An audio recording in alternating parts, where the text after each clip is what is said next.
Hi and welcome to Car Mechanical, and today I'm going to give you a high level overview of my engine swap I did on my 1999 Audi A3. The oil pump failed on the old engine that's shown here, so I had to get hold of a new engine and swap a few bits and pieces over. So what I ended up swapping was the power steering pump, the mount for the ancillaries, because of the new engine came with a aircon pump and I didn't want that, it didn't match the belt layout. Also swapped over the oil sump and the rocker cover, or the cam cover as it might be known. The swapping over of everything was one of the longest parts of the job actually. It took about half a day to take out the old engine, and it probably took a good few evenings swapping everything over.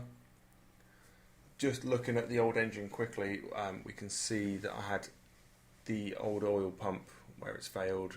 You can see everything that I've pulled off, but you can mainly see where the chain's kinked there.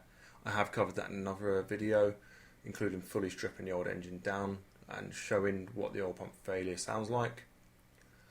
Mainly the old engine was okay. Because I swapped all of the ancillaries over, because I knew them to be working fine, I now have a spare alternator and a spare power steering pump. As well as the oil pump that I couldn't reuse, what I did take the decision to do was to fix the sump. The oil pump dug into it, it just gone through a little bit. There wasn't oil leaking, but some liquid metal sorted that. Also with the engine swap, I decided to change from a dual mass flywheel to a single mass flywheel. So in the future, if I do look at performance upgrades, which I think I am going to, I can go up to about 200 horsepower and about 300 foot-pound of torque. So this is a dark side development kit.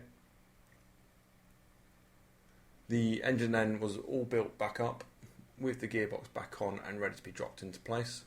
It probably took an hour to an hour and a half to put the engine in and hook it up to be ready to be started. The main thing was lining it up on the mounts. That was a little bit tricky. What also found putting it back in, I noticed a bit of corrosion by the battery. Don't know if it's an old battery that was leaking or the current battery.